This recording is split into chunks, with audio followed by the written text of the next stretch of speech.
সুপ্রিয় শিক্ষার্থীরা, আমার ঘরে আমার স্কুলের আজকের ক্লাসে তোমাদেরকে স্বাগতম।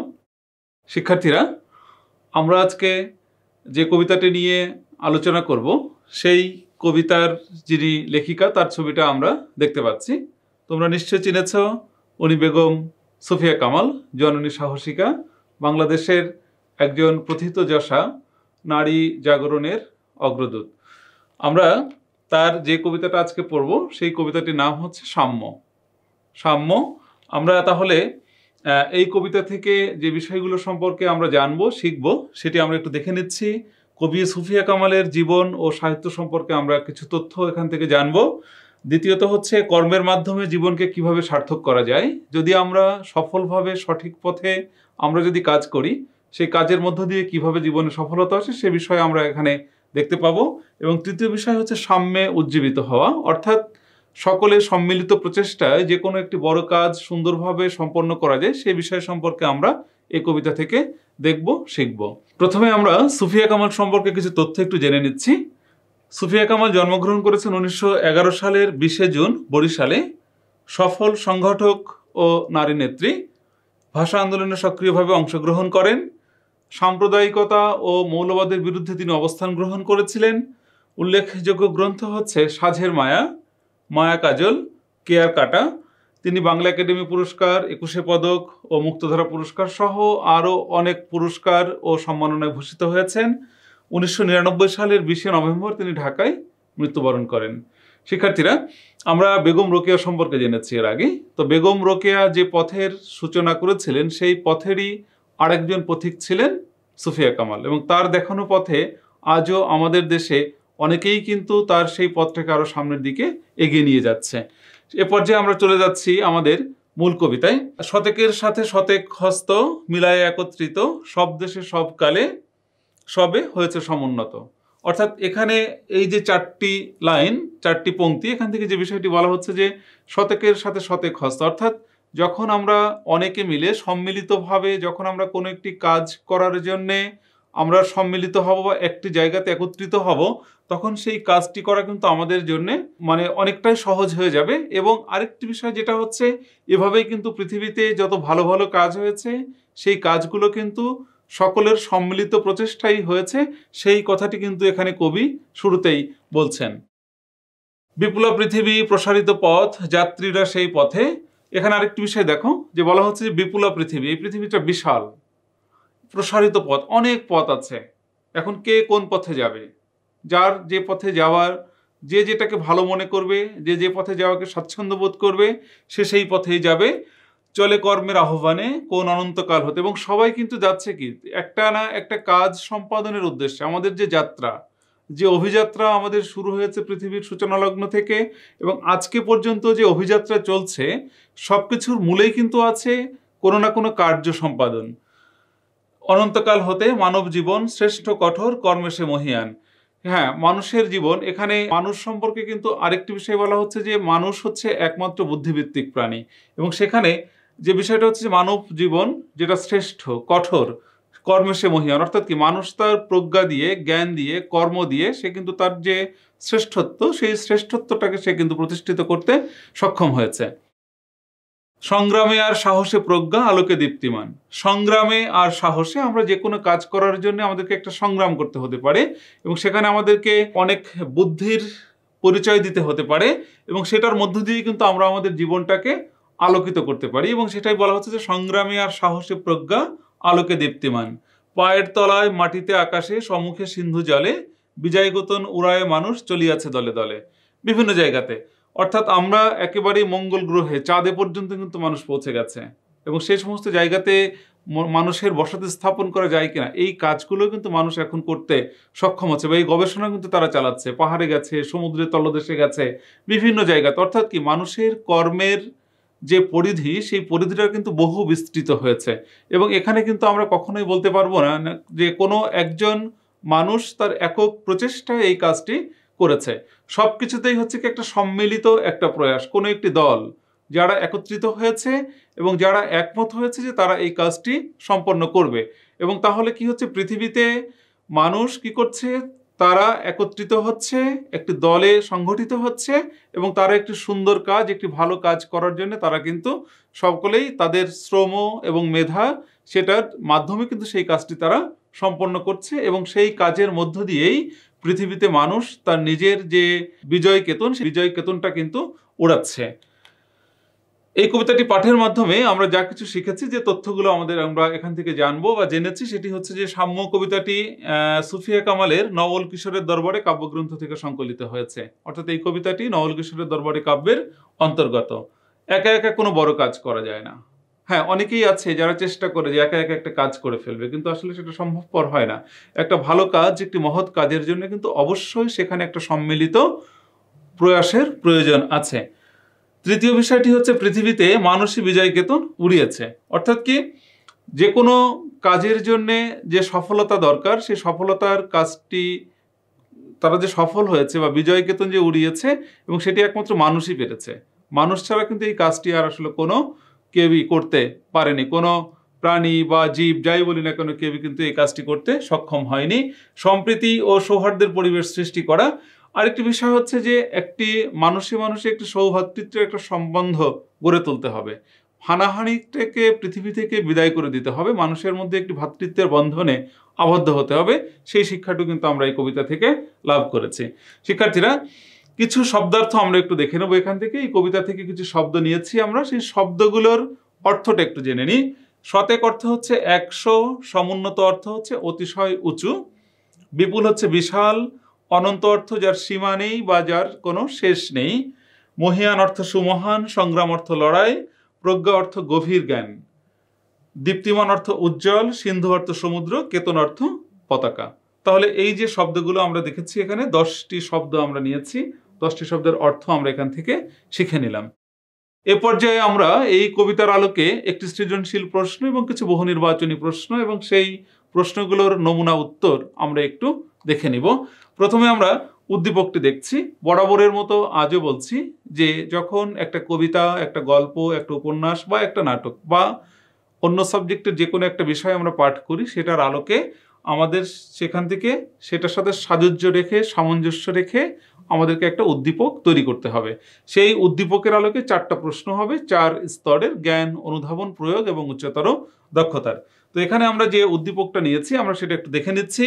অমিত সাহেব একটি পাঠাগার স্থাপনের জন্য দৃঢ় প্রতিজ্ঞ, কিন্তু তার একার পক্ষে এত বিশাল কাজ সম্পাদন কোনোভাবে সম্ভব হচ্ছে না। প্রথমে তিনি কারোর সহযোগিতা নিতেই সম্মত ছিলেন না। পরে গ্রামের সকল শ্রেণীর মানুষের সার্বিক সহযোগিতায় পাঠাগারটি প্রতিষ্ঠা করা সম্ভব হয়। এখন সবাই পাঠাগার থেকে বই সংগ্রহ করে প্রয়োজনীয় জ্ঞান আহরণ করতে পারছে। তাহলে শিক্ষার্থীরা, আমরা দেখতে পাচ্ছি যে অমিত সাহেব নামে একজন ব্যক্তি, যিনি একটি পাঠাগার স্থাপন করবেন এবং তিনি কারোর সহযোগিতা নেবেন না, একা একা কাজটি করবেন, কিন্তু সেটি তার পক্ষে করা সম্ভব হয়নি।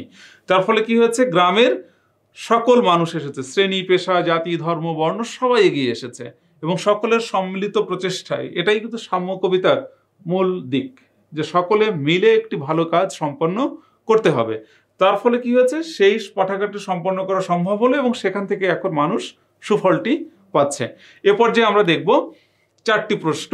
প্রথম প্রশ্নটা হচ্ছে আমাদের জ্ঞানমূলকের। সাম্য কবিতায় কোনটির মাধ্যমে জীবন মহীয়ান হয়? অনুধাবনের প্রশ্ন, সংগ্রামে সাহসে প্রজ্ঞা দ্বারা কি বোঝানো হয়েছে? প্রয়োগের প্রশ্নটি আমরা করেছি এরকম, অমিত সাহেবের চরিত্রে সাম্য কবিতার বৈসাদৃশ্যের দিকটি ব্যাখ্যা করো। এবং শেষ প্রশ্ন আমাদের উচ্চতর দক্ষতার। প্রশ্নটি হচ্ছে উদ্দীপকের মূল ভাব যেন সাম্য কবিতারই প্রতিরূপ, বিশ্লেষণ করে একটা মন্তব্য করা হয়েছে, সেই মন্তব্যটি বিশ্লেষণ করতে বলা হচ্ছে। তাহলে শিক্ষার্থীরা, এই যে 4টি প্রশ্ন 4 স্তরের, এ পর্যায়ে আমরা দেখব এই 4টি প্রশ্নের নমুনা উত্তর। প্রথম হচ্ছে, সাম্য কবিতা অনুসারে কঠোর কর্মের মাধ্যমে জীবন মহীয়ান হয়। এখানে আমাদেরকে খেয়াল রাখতে হবে যে জ্ঞানমূলক প্রশ্নের উত্তর কিন্তু সঠিক বানানে এবং সঠিক তথ্যটা কিন্তু আমাদেরকে দিতে হবে। কোনোভাবে কিন্তু বানান ভুল করা যাবে না এবং তথ্যগত ভুল হলে কিন্তু এখানে আমাদের পুরো নম্বরই কাটা যাবে। অনুধাবনের প্রশ্নটি হচ্ছে, আলোচ্য কথাটি দ্বারা বোঝানো হয়েছে সাহস সঞ্চয় করে সংগ্রামে জীবনযাপন করতে পারলেই প্রজ্ঞা অর্জন করা যায়।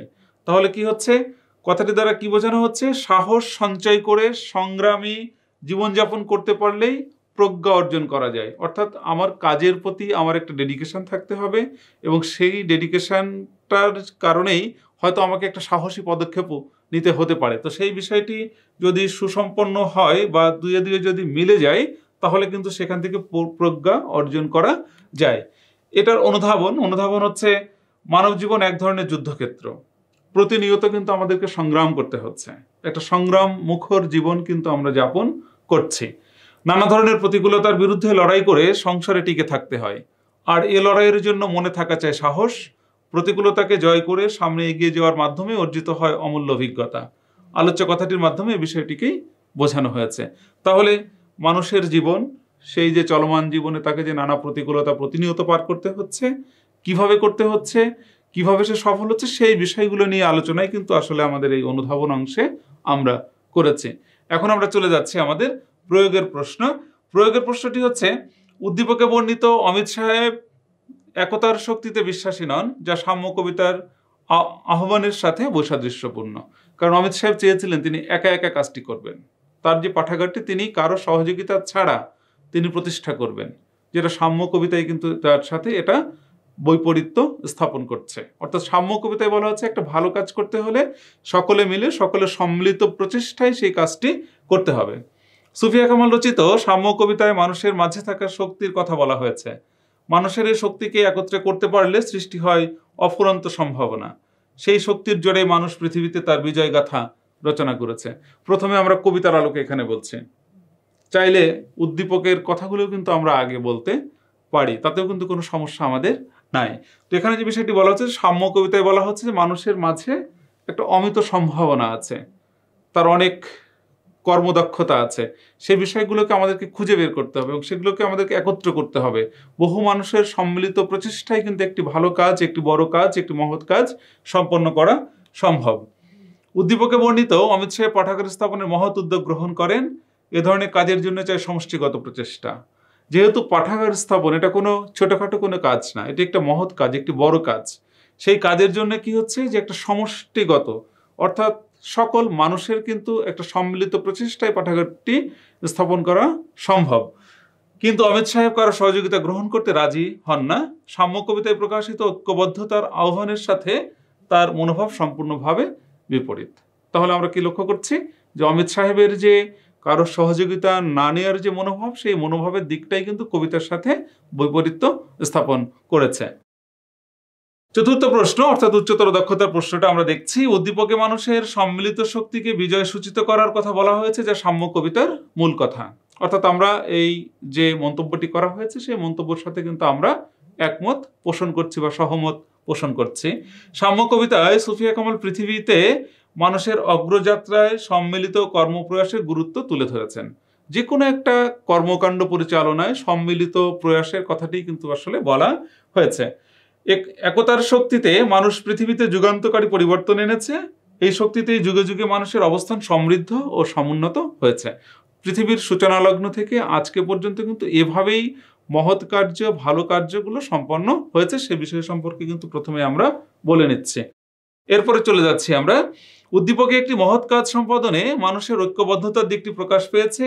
অমিত সাহেবের একক প্রচেষ্টায় পাঠাগার প্রতিষ্ঠা করতে গিয়ে ব্যর্থ হন, কিন্তু পরবর্তীকালে গ্রামের সকল শ্রেণীর মানুষের সার্বিক সহযোগিতায় পাঠাগারটি প্রতিষ্ঠা লাভ করে। অমিত সাহেব ব্যর্থ হয়েছেন। কেন ব্যর্থ হয়েছেন? তিনি একা একা কাজটি করতে চেয়েছেন।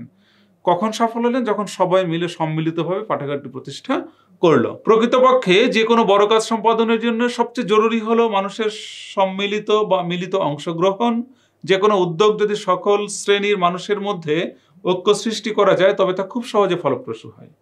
তাহলে কি একটা ঐক্য সৃষ্টি করা যায় যদি, অর্থাৎ একটি দল গঠন করা যায় যদি, সমমনা দল, তাহলে কিন্তু সেই কাজটি সুচারুভাবে সুন্দরভাবে সম্পন্ন করা যাবে। উদ্দীপকের গ্রামবাসীর ভূমিকা এদিকটিকেই তুলে ধরে। সাম্য কবিতায় মূলত সকল ভেদাভেদের ঊর্ধ্বে উঠে সম্প্রীতি ও সৌহার্দ্যের পরিবেশ সৃষ্টির দিকটি প্রকাশ পেয়েছে।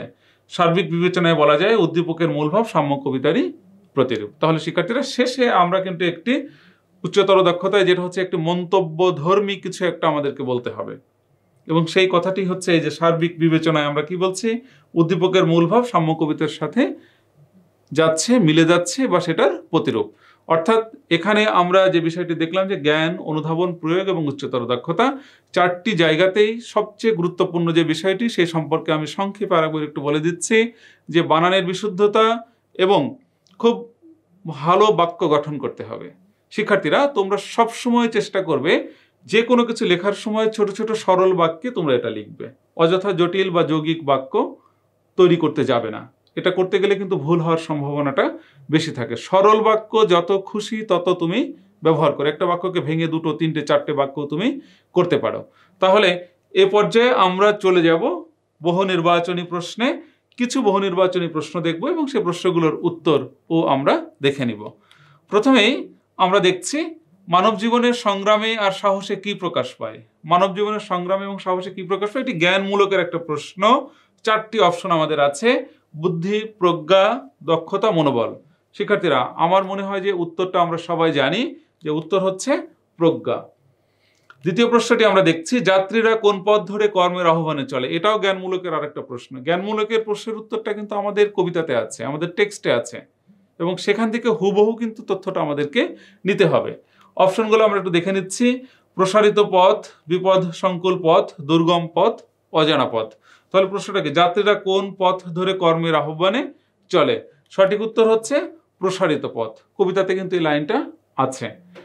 তৃতীয় প্রশ্নটা আমরা একটু দেখছি, কবির মতে সব দেশের সবকালে সবে সমুন্নত হয়েছে কেন। এটা অনুধাবনের প্রশ্ন, এবং এখানে এটা আরেকটি বিশেষ ধারার প্রশ্ন, সেটি হচ্ছে বহুপদী সমাপ্তি সূচক। তো এখানে আমরা দেখতে পাচ্ছি 3টি অপশন: সম্মিলিত কর্মপ্রয়াসের মাধ্যমে, কর্মের মাধ্যমে এবং সংগ্রামের মাধ্যমে। শিক্ষার্থীরা এখানে খেয়াল রাখবে, এখানে আমাদের অপশন থাকবে 1 ও 2, 2 ও 3, 1 ও 3 অথবা 1, 2, 3। অর্থাৎ এই যে 3টা যে অপশন আছে, 3টা অপশনের মধ্যে কখনো 2টো ঠিক হবে, কখনো 3টাই ঠিক হবে। আমাদেরকে খুঁজে বের করতে হবে যে আসলে সঠিক কোনটা কোনটা, বা 3টি সঠিক কিনা। এখানে উত্তর 1, 2 ও 3, অর্থাৎ 3টি অপশনই আমাদের জন্য সঠিক। তার মানে আমরা এখানে উত্তর লিখব 1, 2 ও 3। 4 নম্বর প্রশ্নটা আমরা একটু দেখছি। এখানে আমরা দেখতে পাচ্ছি অভিন্ন তথ্যভিত্তিক। কি বলা হচ্ছে, এখানে একটা উদ্দীপক দেওয়া হচ্ছে সৃজনশীল প্রশ্নের মধ্যে, তার আলোকে 2টো প্রশ্ন করা হচ্ছে। কি বলা হচ্ছে, মানুষের মতো কেউ নয়, গড়ে ওঠে অরণ্য ভেদী লোকালয় মানুষের শ্রমে। উদ্দীপকের কবিতাংশে সাম্য কবিতা যে দিকটি প্রকাশিত হয়েছে সেটি হচ্ছে, আমরা এখানে উত্তরটা অবশ্য দেয়াই আছে, মানুষের শ্রেষ্ঠত্ব এবং মানুষের কর্মময়তা, মানুষের সম অধিকার। এই বিষয়টি কিন্তু আসলে এটার সাথে, এই উদ্দীপকের সাথে সাযুজ্য নয়। উদ্দীপকের আলোকে আরেকটি প্রশ্ন, যে প্রশ্নটি হচ্ছে আমাদের প্রয়োগের প্রশ্ন। কবিতার কোন চরণে উদ্দীপকের উক্ত ভাব প্রকাশিত হয়েছে। উদ্দীপকে যে ভাবটি ছিল সেই ভাবটি আসলে কোন চরণে প্রকাশিত হলো। শতকের সাথে শতেক হস্ত মিলায়ে একত্রিত, চলে কর্মের আহ্বানে কোন অনন্তকাল হতে, পায়ের তলায় মাটিতে আকাশে সম্মুখে সিন্ধু জলে, বিপুলা পৃথিবী প্রসারিত পথ যাত্রীরা সেই পথে। সঠিক উত্তর এখানে হচ্ছে কর্মের আহ্বানে কোন অনন্তকাল হতে।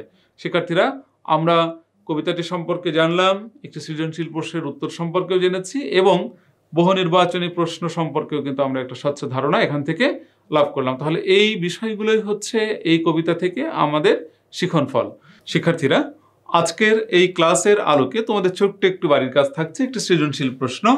মাদার তেরেসা ছিলেন মমতাময়ী সেবাপরায়ণা এক নারী। সেবার মনোবৃত্তি নিয়ে এই মহীয়সী নারী নিজের মাতৃভূমি ছেড়ে ভারতের কলকাতায় চলে আসেন।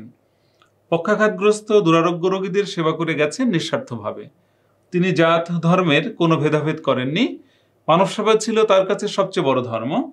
মাদার তেরেসার মানবতার এক মহান আদর্শ হিসেবে চিরদিন বেঁচে থাকবে। তাহলে আমরা জানি যে মাদার তেরেসা সম্পর্কে আমরা সবাই জানি যে তিনি আসলে কত মহান একটি কাজ করেছেন। আলবেনিয়াতে যার জন্ম, সেখান থেকে তিনি চলে আসলেন ভারতবর্ষে, ইভেন বাংলাদেশেও কিন্তু তিনি এসেছেন।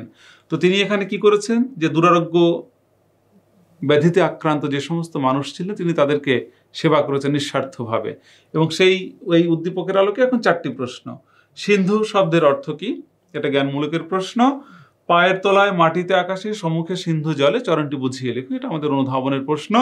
প্রয়োগের প্রশ্নটি হচ্ছে, উদ্দীপকটি সাম্য কবিতার কোন দিকটির সাথে সাদৃশ্যপূর্ণ, ব্যাখ্যা করো।